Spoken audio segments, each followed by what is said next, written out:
All right. It is 7 p.m. on a Thursday this time, but regardless, Chet and Duffy are back in action, baby. Welcome back, everyone, to Unapologetic here with Chet and Duffy here on Fans Only Sports Network. I'm your host, Chet, and to my right is my counterpart, Duffy. Duffy, how are we doing today, my man? Chet, doing pretty well. It's great to be back after a 2-week absence. We took our first ever bye week last week, and being on a Thursday, Yep. It's interesting to say the least. And I'm excited to be back here talking sports with you, bro. Has felt like a prolonged absence. It's been a minute since the new year. We've been going strong, but semester kind of brought some things on our plate. So, I mean, at the end of the day, we're coming back here and we're going to be back better than ever and ready to go. We just needed that breather just so we could get through the rest of the school year. But next week, We'll be back on Wednesday at 7 p.m. We're starting tonight at 7 p.m. to kind of build off of what we went through last week. But anyways, let's hop right into the action. So starting right out of the gate, Duffy's already got him up. Mac Jones drafted by the Patriots with the 15th overall pick. There was a lot of just unsure if the Patriots were going to get him as their next quarterback in this draft. A lot of quarterbacks flew off the board right away. Of course, you had Trevor Lawrence go and Zach Wilson off the board at number 2. And the Niners managed to get themselves a quarterback as well. The Patriots, though, managed to stay alive. They stayed right where they needed to be. They made no moves going into this draft, and they got their man. So, Duffy, how do you feel about this pick? Yeah, I like how the Patriots, played it patient. Obviously quarterback was one of the biggest needs the team had to address with Cam Newton. He's not the long-term fix of the position with the quarterback class as deep as this one, as it was this year with 5 guys going in the first 15. Belichick knew that at least one of those dudes is going to drop to him, and after about the 10th pick or so, I was hoping for Justin Fields. Honestly, I remember, he was still on the board, and, when the Bears traded to get those that goddamn Bears, man. Those goddamn Bears. I'm like, we're not getting this pick. But Mac Jones, there was a lot of upside looking into the draft. He was supposed to go third overall he was the overwhelming favorite for the previous week or two before the draft. His odds were as high as -400, before the draft. I think the morning of or the day before, but Patriots staying patient, getting Mac Jones, and if we're going from Nick Saban to Bill Belichick, there isn't really a better transition you could ask for a young developing quarterback, like Mac Jones, and being in this system, that really favors the pocket passer, and especially in this new changing league, we see a lot of these scrambling, mobile, running quarterbacks, but Mac isn't really like one of those guys, and I think in New England, a system where Belichick and the Patriot way of forming a dynasty around that type of playing at the position, I think that he's going to be really successful. I think he is probably in the best spot of all the rookie quarterbacks, obviously being taken last, going to the best team, but I think it's the best organization and that he could have, went to. Yeah, absolutely. And he himself was very pleased by this pick. I could even see him on the phone when they were actually calling him. They blew it, bro. They literally showed him on the phone after the 14th pick. It was before the 14th pick happened. And in a way, it kind of made me a little uncertain. I'm like, oh, shit. What was the team before us that picked? It was the Jets, and they picked a guard. Well, it was the Vikings, but they traded the Jets, who got, Elijah Tucker from USC. Okay. But that kind of pissed me off. I was like, damn, I really want the anticipation. And then when the Pats made the pick so quick, and they just showed back on the phone. They had to. Coming here. I mean, who else would they pick on that board? I mean, that's the last talented player. I mean, there's still some talented players in the first round, but Mac Jones is the position they need. They need a quarterback. Yeah. And kind of looking into his stats out of Alabama, 6'3", standing at 6'3", 217 pounds. And his career numbers, not bad, especially in 2020 with 4,500 passing yards and 41 touchdowns and only throwing 4 picks in his junior year in college. It's nuts. With the university, that's unbelievable. And especially a really important part. He completed 77% of his passes too.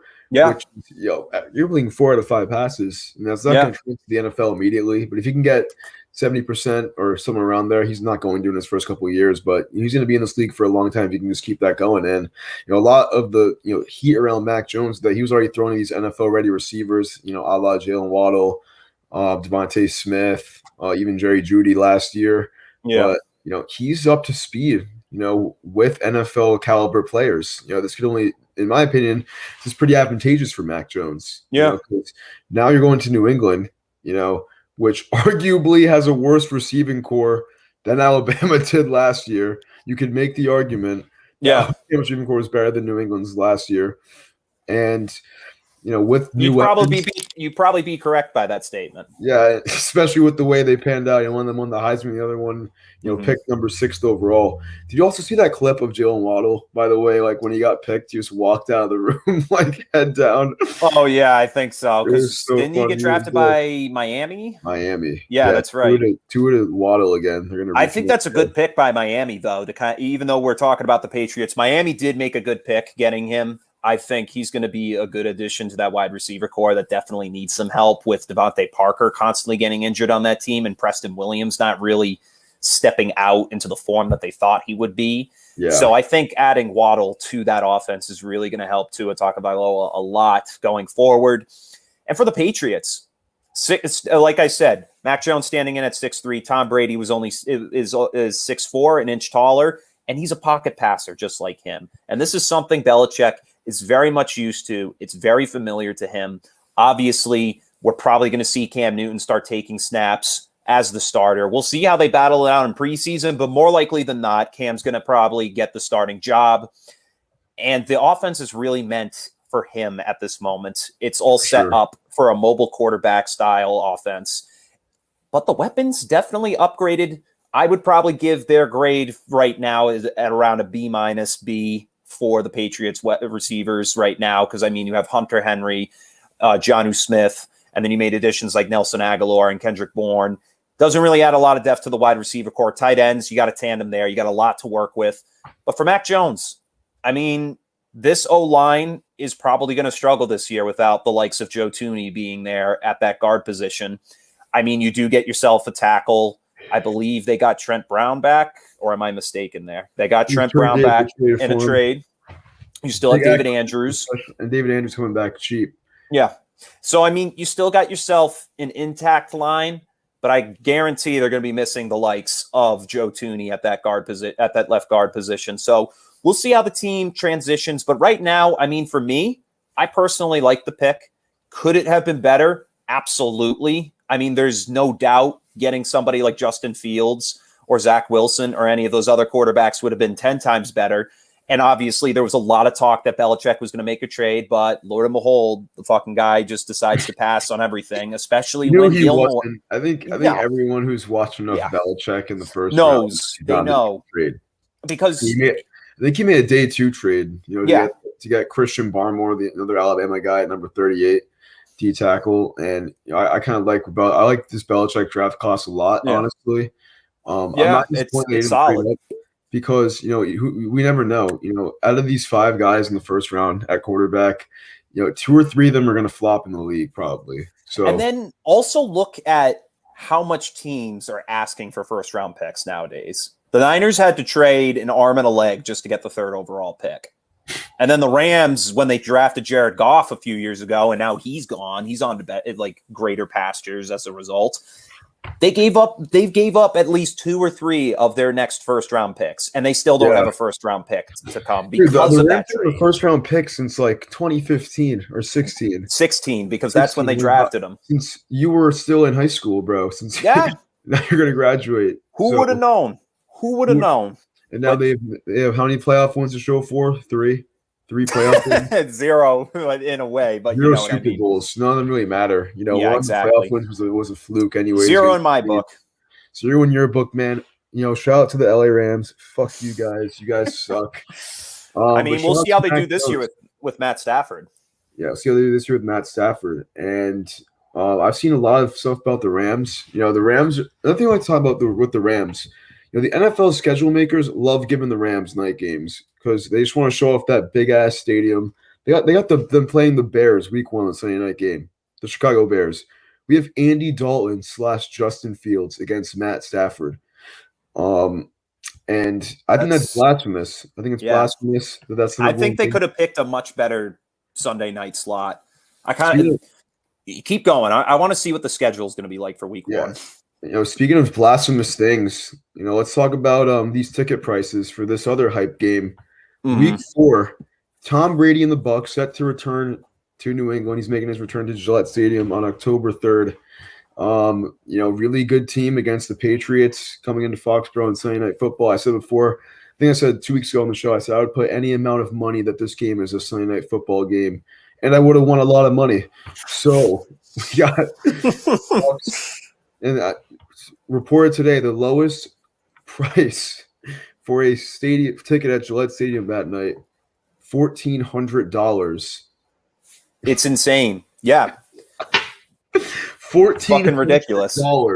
Like I have just enough just for a ticket for myself. I mean, that's not fair, dude. I mean, I would love to go to Gillette Stadium and see Tom Brady play, but I'm not paying half my savings account or not half, but at least a good chunk of change for my savings. Yeah. Dude, yeah, and that'd be a lot of my net worth right there. Dude, big chunk. They should have hit stimulus check. It's a full fucking stimulus check. Here's what the game for Sunday night should have been. It should have been Cleveland at Kansas City, a divisional round rematch for week 1. Yeah. That's what that game should have been. And they have that as the 425 game. Yes, with Romo and Sims. I think that's BS. Yeah, I'll just Bills Steelers too. That's a good one. Even sure, who wants to watch? The Steelers who were really bad towards the end of the year. Sunday night, but that would have been better than this shit. Bears Rams, you kidding me? Yeah, I don't understand. But look at the Pats schedule for next year, and we just talked about this Bucs game a little bit. The Pats, I think they have a mid-tier schedule in terms of strength of schedule. Open the season against the Dolphins and Jets, back-to-back division games. Huge start for the year, and then Saints, Bucs. Then they got the Texans, Cowboys at home. Jets, Chargers, Panthers, Browns, Falcons, Titans, Bills, Colts, Bills again, Jags, and the Dolphins. So 17 games over 18 weeks. Chet, looking at the Pats, schedule that came out last night. It was actually leaked during the day yesterday. But looking at the Pats schedule, what is an early, record prediction for you for New England this season? I'm going to predict right now. All right, I'm not going to pick one, but I'm going to pick. This is my range right now. They're either going to go 10-6 or 11-5. 10-6 or 11-5. That's my call. There's 17 games, Chet. That's true. 10-7 or 11-6 or 12-5. One of those, yeah. All right, let me go through this Pats schedule right here. All right, week 1, Dolphins win. Week 2, Jets win. Saints win. Bucks win. Texans win. Cowboys win. That's 6-0. Jets win. Chargers on the road. That's a win. Panthers on the road. Cam's revenge game. Easy W. Browns at home. That's another win. Falcons on the road on Thursday Night Football. Victory. Titans at home. Give me a win there. Bills on the road. That's a trap game. We'll give them a loss there. So they're like 11-1 right now. 12-1 right now. Pats, Colts. In Indianapolis, give me the Pats, man, in a defensive slugfest. Against the Bills at home, give me them too. Right now, against the Jaguars at home, Mickey Mouse victory, man. You know how Belichick can be against these rookie quarterbacks. 15-1. Actually, yeah, 15-1 now against the Dolphins on the road. They'll have their starters rested. Number 1 seed clinched already. 15-2. Pats schedule prediction this year. 15-2. And oh my God, it's going to be Cam Newton / Mac Jones, alternating starts back and forth. It's going to be crazy. And Mac's going to win Rookie of the Year. And was that a whole bunch of bullshit that I just said? Yeah, it was. I hope so. I hope. Optimistically, man, this schedule, if the Pats can click together, I don't see a lot of games in which, they're going to be huge underdogs. They're going to be, sacked against the wall. If they can stay healthy and, get these pieces working their way that they should be, there's only going to be about 3 or 4 games, on the schedule. The Bucs at home, probably the Bills. Either. You know what? I'm going to do a win and loss one right now. Let's see. Give me one. Give me a realistic one right here. Yeah, I'll give you a realistic one. Okay, Dolphins at home. I'll give this one to the Pats. At the Jets, okay. That's a win. The Saints. Famous Jameis in Gillette, dude. I think the Pats could easily pick him off like 2 or 3 times. The Pats won the last 2 against the Saints. Belichick has Sean Payton's number, and he's going to take his wife soon. I'll give it to him. For the Bucks, that's a tough one, man. That's a really tough one. Because think about it. I mean, we were talking about this before the show, and this game is going to draw a monstrous amount of ratings. It's going to be a disgusting amount. It might be the most viewed regular season game in NFL history, if we're going to be honest. Yeah. And Brady's revenge game against the organization that, even before he left, tried to get rid of him, Belichick, back in 2017. But, hey, this could be a lot of money for the Patriots, too. At home, Sunday Night Football, crowd's going to be rowdy as hell. And we did see Peyton Manning, his first game back in Indy, take a loss. They were 6-0 at the time. So. All right. Pats get a win against the Bucks in a close one. Against the Texans, that's a tough one, man. I mean, against the Texans. We'll see if Deshaun Watson's probably going to be suspended, so win. Cowboys, that's my first loss. That's going to be a trap game. Really? Against the Jets, it could be a trap game. Win. Chargers, I'm going to give the Chargers. 45-0, Chet. I'm giving the Chargers this one. Dude, 45-0. Remember that game? Yeah, I do, but Pats went to LA. They flew out to LA. Pats win against the Panthers, lose at home to Cleveland. Okay. Go to the Falcons and win. They play the Titans at home. That could be a trap. I'm gonna give this one to Tennessee here. But it's also that Jonnu Smith revenge game. He's gonna have 3 touchdowns, 181 yards off of 12 receptions. It's gonna be insane. It's gonna be nuts. Bills. I'm going to give this one to the Bills. So right now we're looking at 7-5 at this point with that loss against the Colts. They're going to win in a close one here.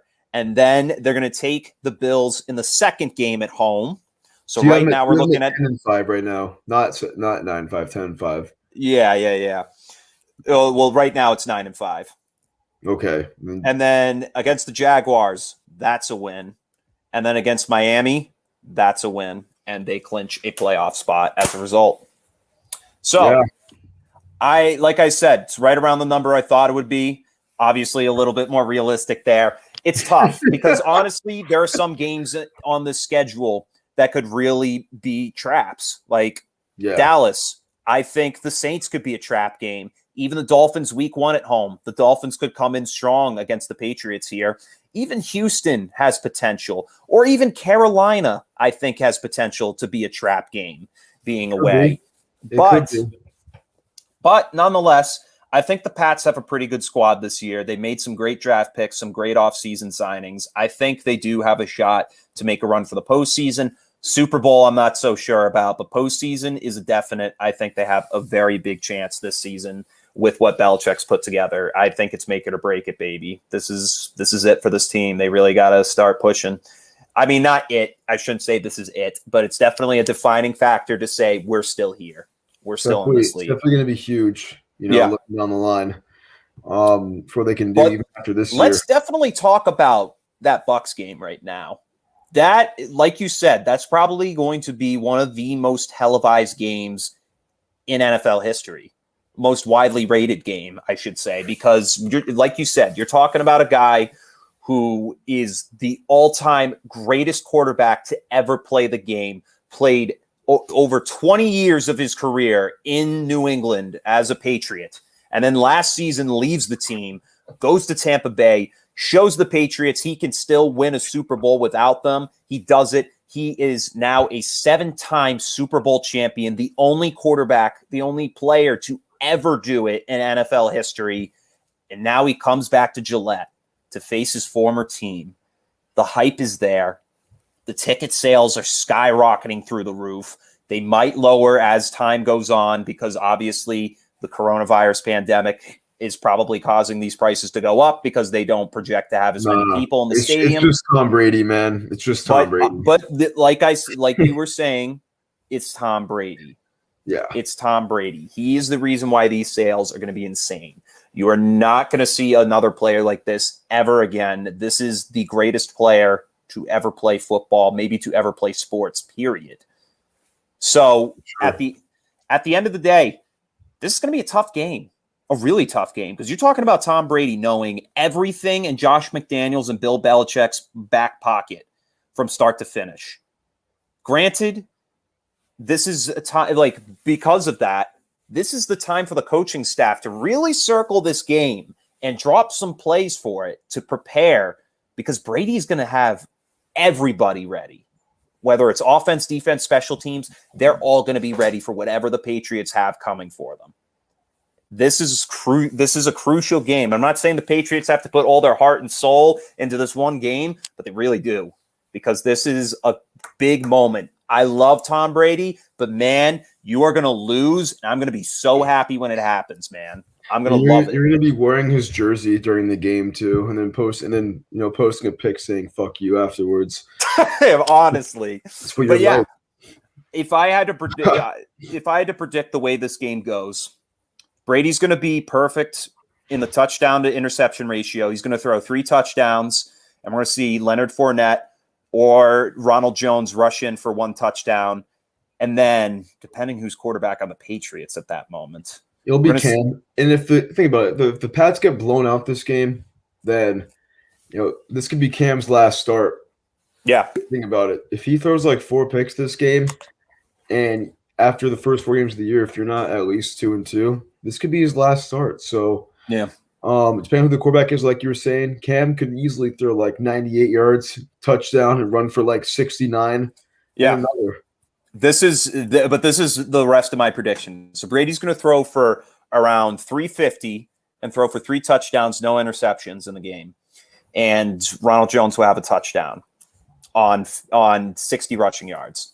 Patriots side of the ball, Damian Harris rushes for 100 yards, pushes in for 2 touchdowns, and Cam Newton throws 1 through the air and throws for 250, and then rushes 1 in himself. And then to end the game, he will throw an additional touchdown in overtime to Jonnu Smith to get the Patriots out of they win the coin toss. No, I'll do you better. They stop Brady. They stop Brady after the Bucs win the toss and drive down the field on their first drive. They stop them at the 40-yard line after getting 1 first down. They punt the ball, and New England scores the following drive, and the Patriots win this one. This kid's just having so much fun just watching this shit in his head right now. The numbers are building here. The numbers are building. I think Brady's going to throw 3 picks. Dante Hightower's going to get 2 of them. It's going to be ugly off of deflected screen passes. It's going to be ugly as hell. It's going to be like that Saints-Bucks Sunday night game last year where it was 31-0 at halftime. It's going to get ugly. No, I'm just playing. It won't get that ugly. But speaking of ugly, I don't know about you, Chet, but I'm over this game, and I have the Pats winning by like 100 anyways. I'm going to put $150 on them. And speaking of guys who are also, sick of their shit going on, let's talk about this dude right here. Things are getting ugly in Green Bay right now. This happened about a couple weeks ago. We started hearing rumors. Yeah, on draft night, we started hearing rumors. Aaron Rodgers from the front office, this is from them, he wants out of Green Bay.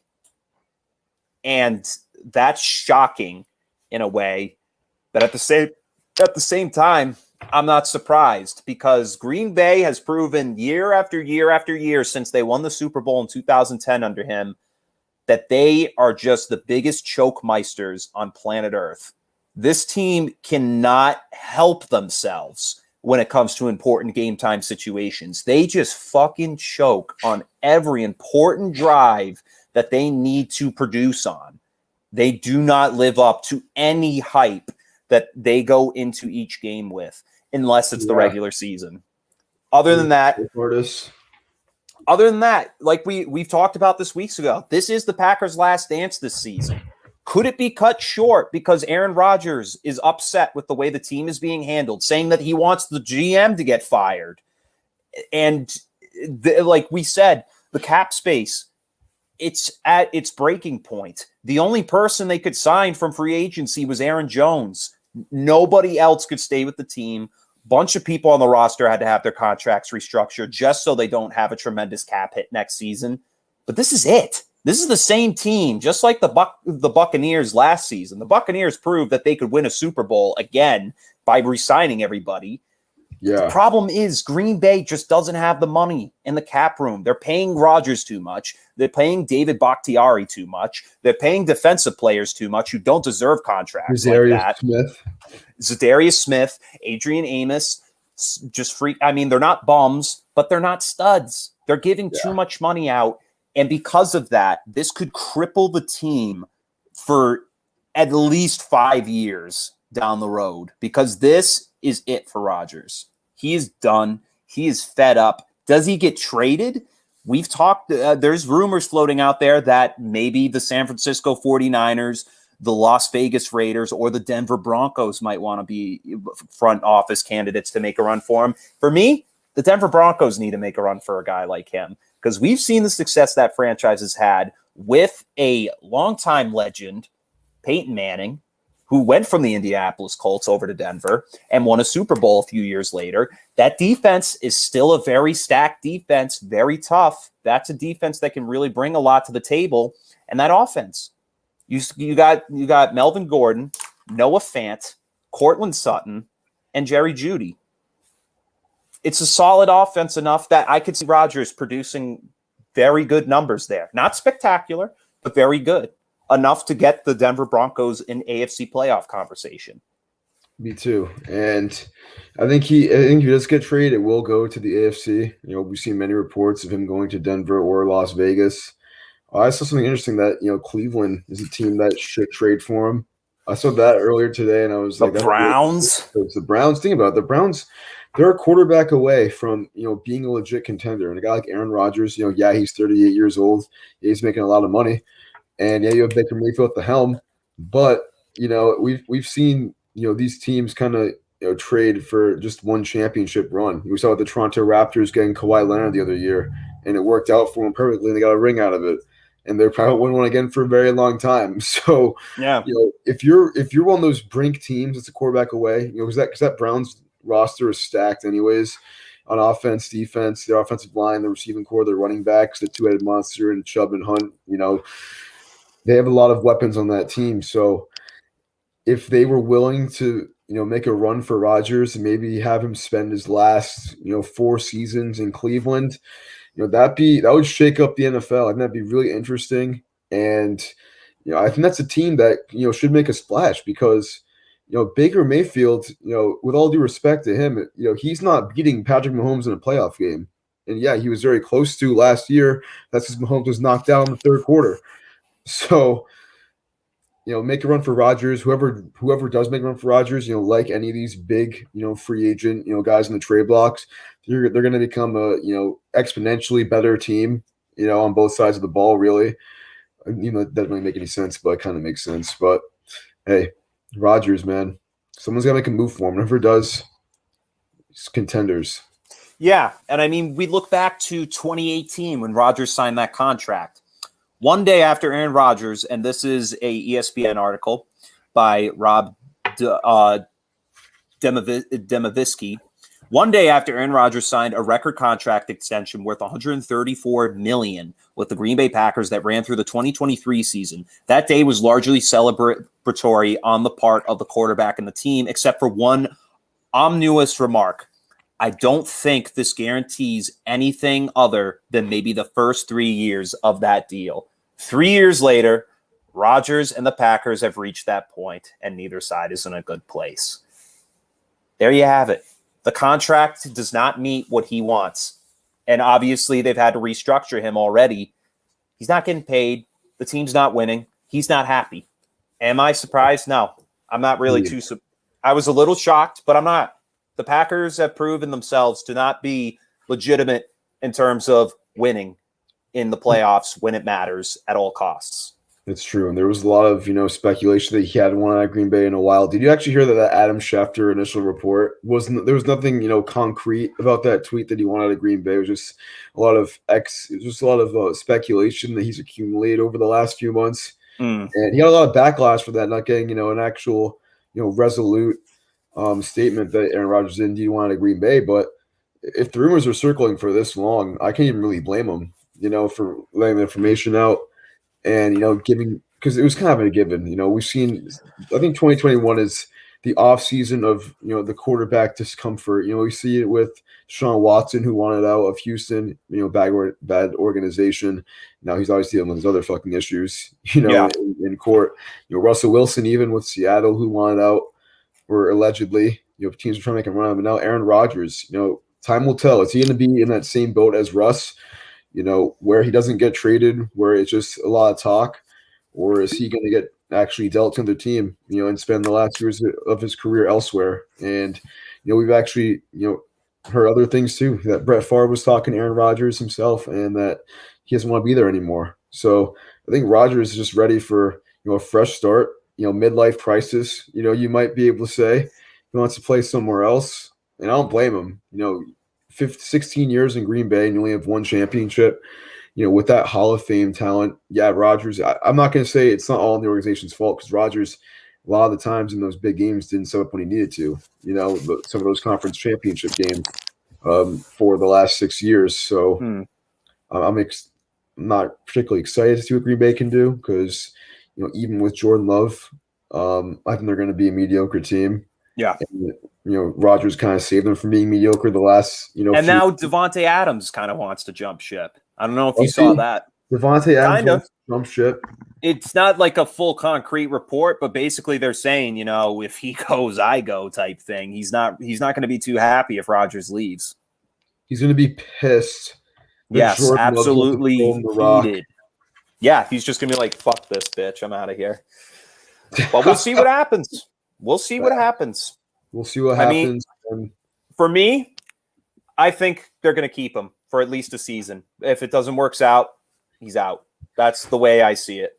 I think the organization of him have come to a crossroad at this point where they either deal him now or they give it one last run. And if he can't do it, get him out of there.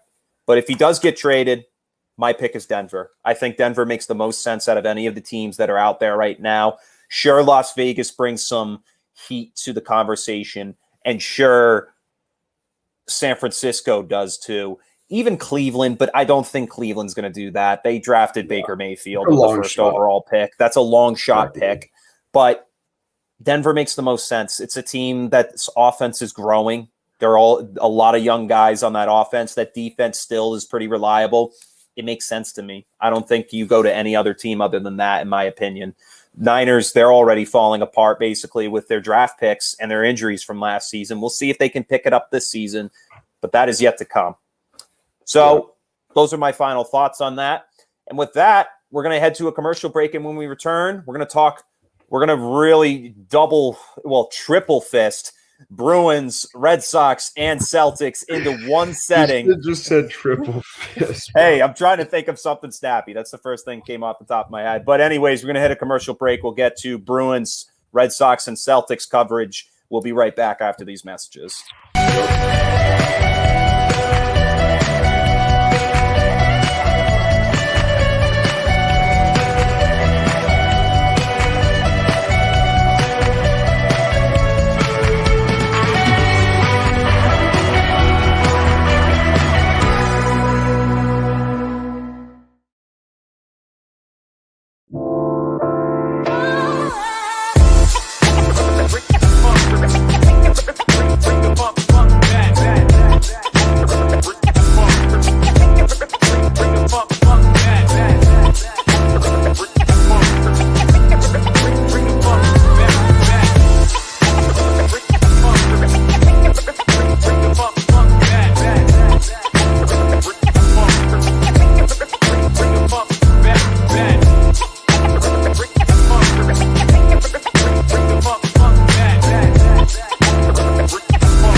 All right, welcome back. That commercial was just cut so abruptly. It was awesome. I was like, I had to. Anyways, welcome back to Unapologetic with Chet and Duffy here on Naked Sports, powered by Fans Only Sports Network. We're going to jump into some Boston Celtics right off the bat. So the Celtics right now, let me see. Let me look at the schedule here. Sitting at 35-35 right now. They have a buy-in game. Unbelievable bullshit here. Dropping to the 7th seed, New York Knicks secure a playoff spot right there. So they have to play what do you call it? God damn it. Play the Charlotte Hornets. Yeah, that's what I meant to say. Or the Indiana Pacers. They're kind of locked in that 7th seed right now. With 2 games left, they have a 1.5 game lead over the Hornets and the Pacers. Either way, they have clinched a play-in tournament spot, which is really unfortunate. They have not clinched the playoffs. You have to play in the play-in regardless. With 2 games left and sitting at 500, really blowing this last stretch of games. Because they've lost 5 of their last 6. They've lost their last 4. Have not won a game since Jaylen Brown was ruled out for the season with that wrist injury, where he has some torn ligaments. Prayers up to JB. Yeah, hope he can return next year because it's going to look ugly without him this postseason. And if the Celtics can even win the playing game, because if they even win the playing game, they're playing the Nets and they're getting swept if they're playing the Nets. I'm going to be honest. So this season's basically all but over. I don't want to cut them short or sell them short or anything, but 4 straight losses and 4 straight ugly losses too. Twice against the Heat. You could have won at least one of those. 2 really close games, 6 and 8 point losses. And then losses against the Bulls and Cavs. 2 teams who aren't even in position to make the postseason. They're the 11th and 13th seeds in the East. And you get blown out by 22 points against the Chicago Bulls. Are you kidding me? And we've seen them lose to the Bulls before, about a month ago too. And the Celtics, like all season, they haven't been able to win these games that they should win. Especially when shit gets rough. We've seen them have inconsistent streaks. Some have that 6-game winning streak just a few weeks ago, and sitting comfortably in that 4 or 5 seed. Now, Jaylen Brown's out and 4 straight losses in a row. Back to that play-in tournament, which is really where the Celtics did not want to be, because if they lose these last 2 games, they're going to go into this play-in tournament on a 6-game losing streak, and that would be ugly. That's not what we're looking for. And they have games against the Timberwolves and Knicks. The Timberwolves could be a win, but they score a lot of points as of late. And the Knicks too, who have clinched their first playoff berth in 8 years. So shout out to the New York Knicks, as much as it sucks to say, but man, looking pretty bad. Looking down bad right now. New York has proven themselves to be a great team this season. All props to them. As for Boston, since we last talked about this team, they have gone 3-7 in their games. And it's just,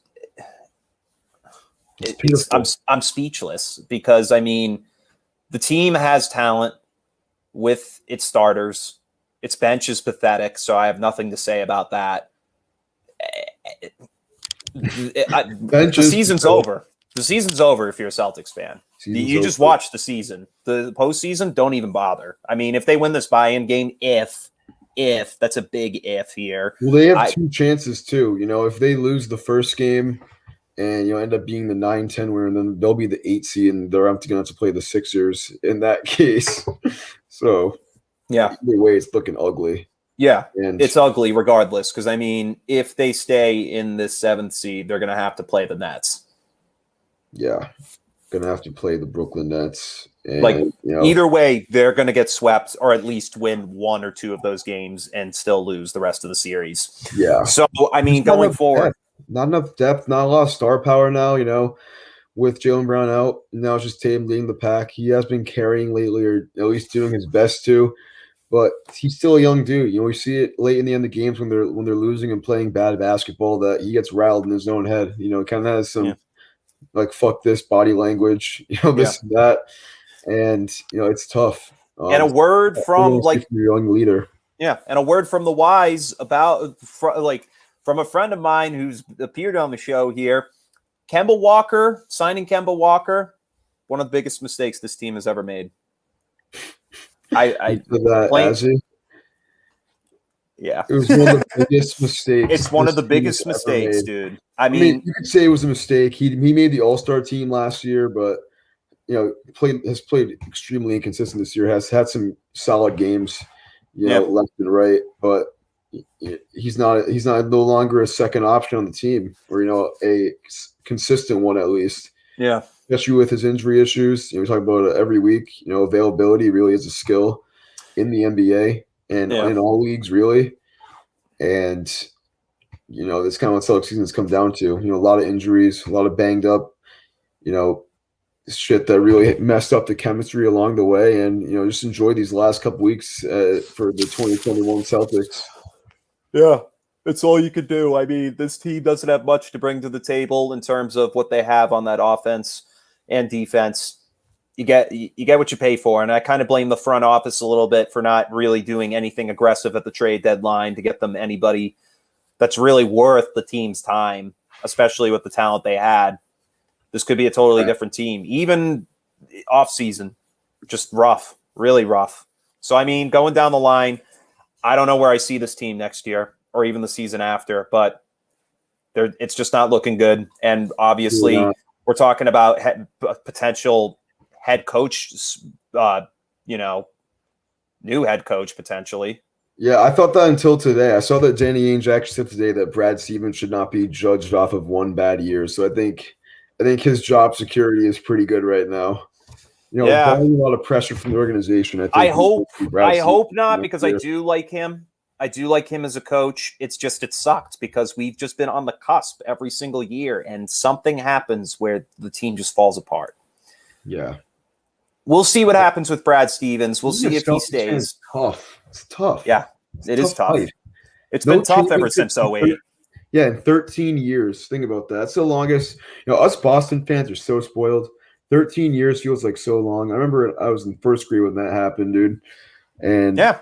And the Celtics are lead the league in NBA titles. It's tough for us to really sit here and kind of, complain historically. But regardless, it sucks to see the team not be as great as they were. But we'll see. Maybe good things are to come. But as of right now, put the Celtics season to bed and just pray next year is much better. Amen, brother. Now, moving to the Boston Bruins real quick. This team managed to clinch themselves a playoff spot, making a good trade at the deadline. Since then, we see them win games we see them go 4-6-3 in their last 9 games.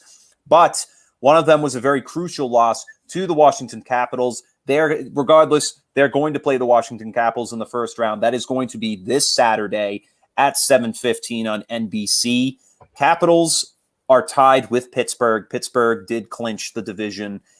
Bruins look good, but in a way they don't. It all comes down to scoring, and the Capitals have been a team that have had this team's number for at least a decade, or at least the last 5 years. And so, especially this season too, they've pretty much beaten them every single time we've talked about the Bruins on this show. Yeah, there's a recent loss of the Capitals, but they've good series. Yeah, and I mean, to look at the stats here to end the season, Brad Marchand leading the team in points with 69 points, 29 goals, 40 assists. Solid season from him. Patrice Bergeron, 48 points. And then Pastrnak, 48, 44 from Krejci, 32 from Craig Smith. I mean, and 23 goals for Patrice Bergeron, 20 for David Pastrnak, 8 for David Krejci, and Craig Smith with 13. So, I mean, to really sum up my thoughts here on the Bruins, I mean, we will not see Patrice Bergeron for very much longer. This is an aging player right here. Tuukka Rask is still... He's still Tuukka Rask, but he's not the great Tuukka Rask we knew from seasons ago. Still a decent goaltender. But I mean, regardless, kind of looking at this team, David Pasternak's the only young player that we can really look towards, because Brad Marchand, aging guy, Patrice Bergeron, aging guy, even David Krejci, an aging guy. It's tough to see where this team will end up in the postseason. Yet, hockey is a totally different ball game when it comes to who can win in terms of the matchups. So I hopefully would like to see the Bruins win this matchup against the Capitals. They finished with 73 points as opposed to the Capitals' 77. If I had to pick the way this game goes, I think it's going to go to 7. Do I have a winner? No, I'm not going to have a winner at this point. Next week, I will, because the series will be going on. But as of right now, but you know what? Screw it. I'm going to pick one right now. Give me the Caps in 6. I'm gonna take the Caps in 7. That's my call right there. I think the Bruins, they're gonna play them tough, but I don't think they're gonna have enough to take down this team. This team's just shown consistency year in and year out. It doesn't matter what you do. And way more consistency in the Bruins this year. You know, we've seen them have slumps as well. You know, especially goal scoring slumps. I think Washington, with the way they've been playing this year, scoring a lot of goals on the season. 23 more than the Bruins have this year, but the Bruins have allowed 27 less. But I think it's going to come down to who just gets more shots in the net. And I think the Capitals, they have better attackers than the Bruins, and they're going to be taking those shots, taking advantage. I think they're going to get a few of them to fall here and there. And I think that's why they're going to win the series in, like I said, maybe 7, because Game 6 probably would be in the Garden. So never know. And with the way that these two teams have played against each other this season, the Capitals have had their number time and time again. So it could be 5 or 7 for me. I'm not sure. Or 6. Yeah. I mean, we'll see. I'll go with the median. I'll go 6. Yeah. I'm going to pay attention very closely to the hockey playoffs this season. I'm really going to try and sit down and watch some of these games as much as I can. Even the NBA, I'm going to try to for once this year. Baseball, I'm all about baseball, so I'll keep up to date with that as well as football. But definitely these playoffs I'm going to pay close attention to, because it's going to be a fun year. It's going to be a fun year to see what we have here. Sure all right. So now shifting over to the last Boston team, a team that's doing pretty good right out of the gate, right now sitting at 22-16, first in the AL East, the Boston Red Sox. This is a team that, since we last mentioned, they were playing the New York Mets, and it was Nick Pivetta versus Jacob deGrom. And that night, the Red Sox won 1-0 against deGrom. deGrom was the one who gave up that one earned run, and that was given up by Christian Vazquez belting in an RBI to score Xander Bogaerts. Huge run. They managed to win that game and move on in the series. But down the road, they lose the series. Texas Rangers win 3-1 in that series. They only win the second game 6-1. They come home and face the Tigers. They win 2 out of the 3 games there. The last one was a really ugly one. And then they nearly sweep the Orioles in Camden Yards. They lose the last one 4-1, and then they lose the next 2. I watched the Athletics game, the first Athletics game where they lost 3-2. Watched Devers belt in a home run. Red Sox nearly had a chance to score and tie the game up with runners on the corners. Yet it was all for nothing. This team ended up losing. They lost the next one. Currently, right now, this team is up 6-0 over Oakland. JD Martinez singled and scored in the bottom of the first. Bogaerts hit a 2-run homer in the first as well. Then Bobby Dalbec hits a 2-run homer, and then Bogaerts doubled to get Jonathan Uraz in to make it 6-0 against Sean Manaea and the Oakland Athletics. So Boston still doing what they do with those runs. But regardless, my big problem with this team right now is pitching. The starters, I mean, Garrett Richards is pitching tonight. I am still baffled that it is only the end of the second and he still hasn't given up any runs. He got a spot a 6-0 lead. Yeah, he's got an ERA of around 4 something, like 4. He was on my fantasy team like way back. I think like 2016. He was decent with the Angels then, but he's not the way he runs though a lot. Like every game. Yeah, and I mean the rotation: Nathan Eovaldi, Eduardo Rodriguez, Nick Pivetta. I mean, it's not bad, but I mean, let's be honest, it's not good. It's not a good lineup. It's really not. It's not elite at all. Not healthy yet either, Still waiting for Chris Sale to come back and really bolster this team. We'll see if he's still the same after the Tommy John surgery. The bats, still great. I mean, I love what I see out of players like Alex Verdugo, JD Martinez, Rafael Devers, Xander Bogaerts. Even Christian Vazquez is having himself a great year. But that bullpen, atrocious. It is easily one of the weakest bullpens I've seen in baseball.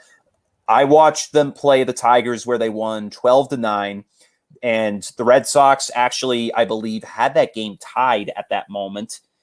They were actually down 8-7 in the eighth inning, 9-8 in the eighth inning, and managed to put on 4 runs to win the game and get out of it. But they still gave up 14 hits to the Detroit Tigers, one of the worst teams in baseball right now. This bullpen sucks. This pitching sucks. If this team wants to go anywhere and stay afloat, they really need to do something, because right now, when I take a look at these standings, the New York Yankees and the Toronto Blue Jays are really climbing their way back up into the standings right now. And the Yankees are a team that scares me because, once again, like I said, even though I shat on them a few weeks ago, this team's for real. Even the Blue Jays are a for real team because they've got solid bats, they made great signings, and their pitching is solid. So the Red Sox, they can't rely on the bats because there's going to be nights like we've seen where the bats just aren't on it.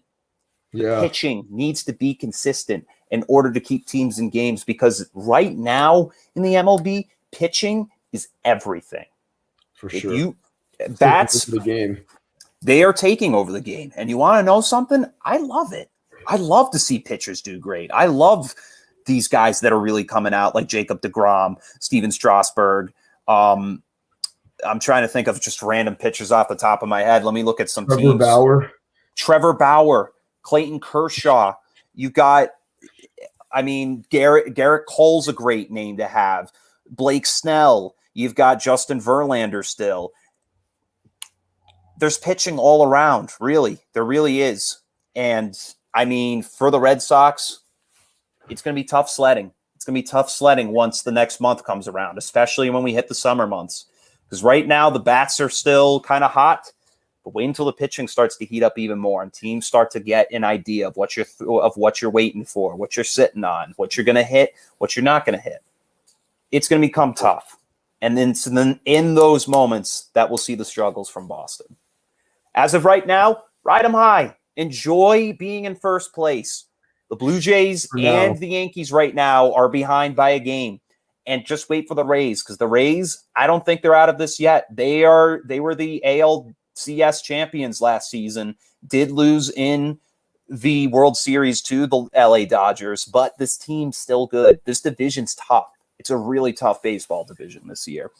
And even the Orioles have some solid prospects that they brought up that really have given the Red Sox some trouble in games. So, long story short, don't let the Red Sox fool you. These guys are pretenders right now. Batting, in terms of bats, top of the league. In terms of pitching, mid-tier to maybe even middle to lower bottom of the pack. Only time will tell as we go down the road. Duffy, I know I just went off there, but you can jump in. That was awesome. That was great. I got nothing to follow that up with. So, I guess the only way we can follow it up is looking at the schedule forward until next Wednesday. They play Oakland tonight. They're currently up in this moment 6-0. They play LA, the Angels at home. Angels have been doing decent lately. And then they go to Toronto, and that's where we end up at. And so on Wednesday night, Garrett Richards will once again take the mound against Rod Stripling in Toronto.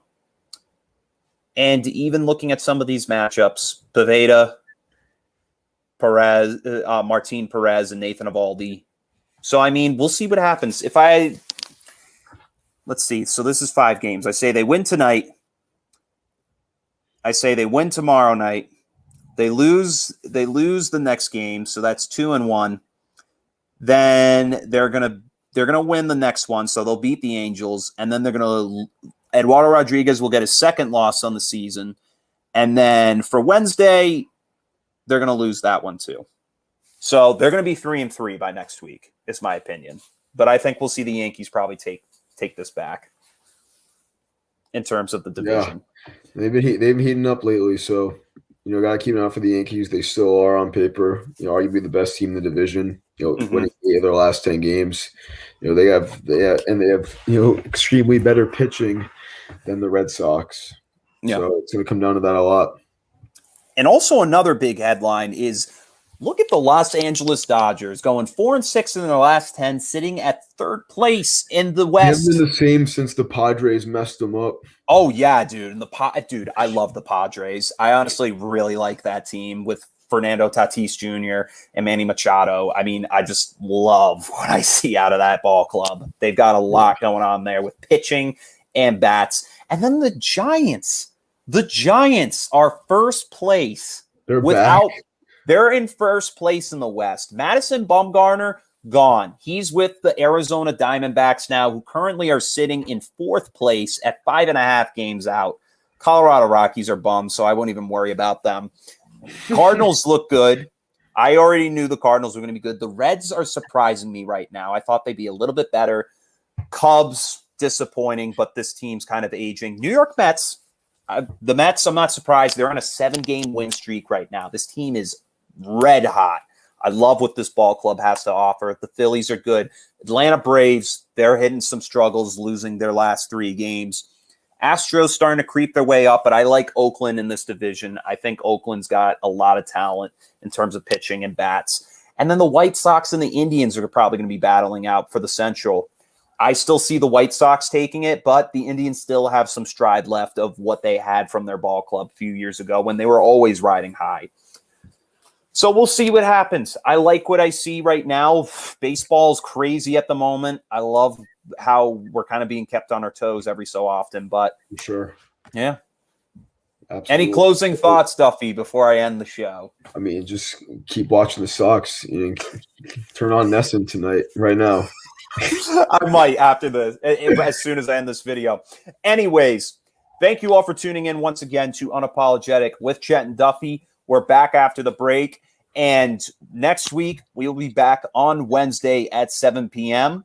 So stay tuned, and we'll see you all then. Have a great weekend. Absolutely. And until then, go Pats. Go Pats. See you guys next week.